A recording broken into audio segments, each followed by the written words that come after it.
बाहर की चुनौतियों से नहीं, बल्कि हम अपने अंदर की कमजोरियों से हारते हैं। बाहर की चुनौतियों से हम नहीं हारते हैं, अपने अंदर की कमजोरी से हारते हैं। यानी कहा गया है, मन के हारे हार है, मन के जीते जीत। कितनी भी भारी समस्या हो, अगर आप मन में जिद्दी बने हुए हैं तो आप जरूर जीतिएगा। लेकिन अगर मन में थोड़ा सा भी कहीं डर गए हैं तो आप नहीं जीत पाएंगे। इसलिए अपने मन को, अपने अंदर की शक्ति को कमजोर होने मत दीजिए। संदीप माहेश्वरी जी का यह कथन था, जो मोटिवेशनल स्टोरीज सुनाया करते हैं। उक्ति ज्ञान है, हर मनुष्य अपनी क्षमता और आवश्यकता के अनुसार अपने ज्ञान की पूंजी में वृद्धि करता रहता है। हर मनुष्य अपनी क्षमता और आवश्यकता के अनुसार अपने ज्ञान की पूंजी को बढ़ाता रहता है। ज्ञान भी एक पूंजी है, लेकिन उस पूंजी से इसका कीमत ज्यादा है, ज्ञान की कीमत ज्यादा है। यह महात्मा गांधी जी का कथन था। अंग्रेजी शब्द ज्ञान है glow, GLOW, glow. Glow and lovely आप लोग जानते हैं। चमकना, फ्लो, फ्लो, प्रवाह, नदी की धारा का प्रवाह, फ्लो। स्लो, धीरे या धीमा। होली, पवित्र। Very good. स्मार्ट, स्मार्ट माने अच्छा, ठीक है। स्टार्ट है शुरू करना। हिंदी में कामना, इच्छा, याचना, मांगना। दास्ता, दास्ता माने गुलामी।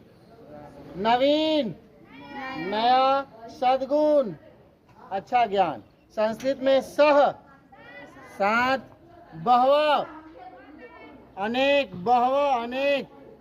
आगत्य, आकर, सर्वथा, सब प्रकार से। Very good. महती माने बहुत।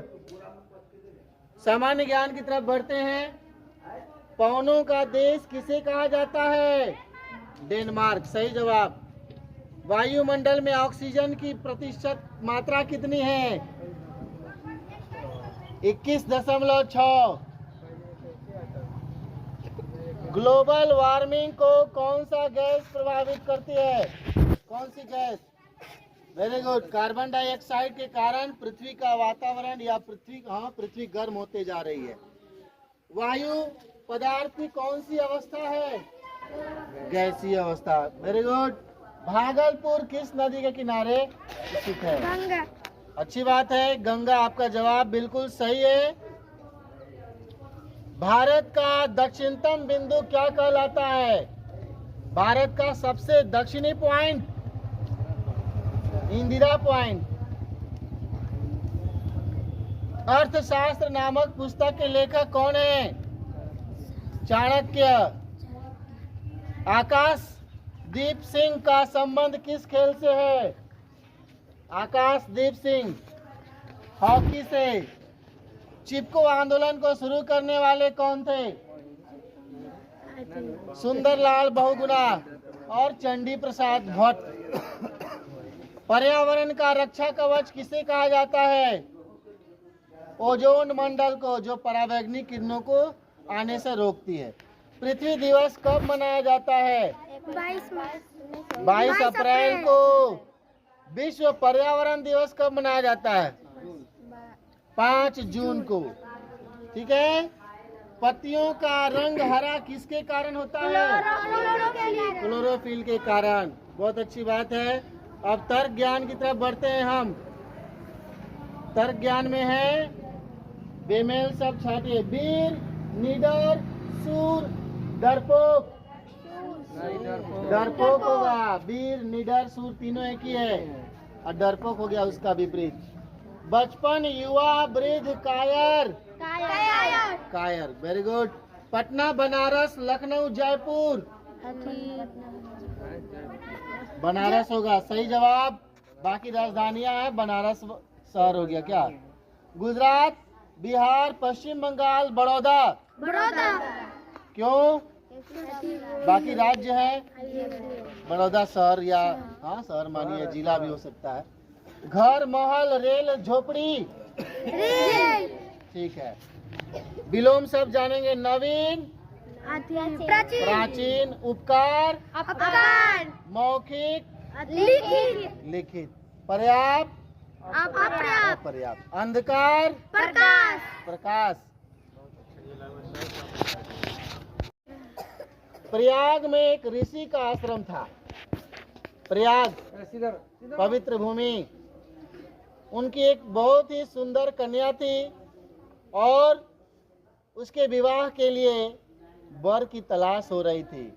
तो अपने अच्छे अच्छे शिष्यों को उन्होंने बुलाया और विवाह करने का उनसे निर्णय किया। सद्गुणी जो शिष्य होगा, सद्गुणी जो सबसे अच्छा गुण वाला चेला होगा, उसी के साथ उसका विवाह करने का निश्चय किया उन्होंने। दूसरे दिन ऋषि ने अपने शिष्यों को बुलाकर बोले, अपनी कन्या के विवाह में देने के लिए मेरे पास थोड़ा कोई भी आभूषण नहीं है, कुछ भी नहीं है। मेरे बच्चों, क्या तुम स्वर्ण आभूषण चुरा कर ला सकते हो? अपने चेला चपाटी से बोले, मेरे पास सोना चांदी गहना नहीं है, क्या तुम लोग मेरे लिए आभूषण चुरा कर ला सकते हो? पर एक बात का ध्यान रखना, चोरी गुप्त रूप से होनी चाहिए, किसी को इसकी भनक भी नहीं पड़नी चाहिए। उस दिन से शिष्यों ने अपने तथा मित्रों के घर से स्वर्ण आभूषण चुराना शुरू कर दिया और चुपचाप गुरुजी के पास जाकर के पहुंचाने लगे। कुछ दिनों में ढेर सारा आभूषण, आप समझ सकते हैं, सब चेला आप लोग कह दिया जाता, आप लोग ला के रख दीजिएगा, लेकिन ऐसा नहीं हम लोग बोलेंगे। कुछ दिनों के बाद पूरा इकट्ठा हो गया धन दौलत। एक दिन ऋषि ने देखा कि उसका एक शिष्य बहुत उदास है। वह उसके सिर पर हाथ फेरते हुए बोले, बेटा, केवल तुम ही एक ऐसे शिष्य हो जो अभी तक कुछ नहीं लाए हो, बात क्या है बताओ? तो शिष्य ने कहा, आपकी शर्त ही ऐसी है गुरुदेव कि आप गुप्त रूप से लाई गई चीज ही स्वीकार करेंगे। गुप्त रूप से जो चीज हम लाएंगे उसी को आप स्वीकार करेंगे, चोरी के समय, है ना? और पाप ऐसा कर्म है जिसे गुप्त नहीं रखा जा सकता। पाप को गुप्त नहीं रख सकते हैं ऋषि, क्योंकि दूसरे से भले ही मैं चोरी छिपा कर ले आऊं, पर अपने आप से तो नहीं छिपा सकते, है ना? ऋषि खुश हो गए और अपने उस शिष्य से बोले, मुझे अपनी कन्या के लिए तुम्हारे जैसा ही योग्य वर चाहिए था। वत्स, मुझे धन की कोई आवश्यकता नहीं है, मैं तो केवल सदाचार की परीक्षा ले रहा था।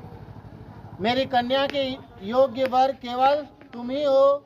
ऋषि ने अन्य सभी शिष्यों को बुलाया और कहा, तुम लोग नैतिक परीक्षा में विफल हो गए, फेल हो गए, सक्सेस नहीं हुए, है ना? अतः चोरी की हुई सभी चीजें तुम्हें उनके मालिकों को वापस लौटानी होगी।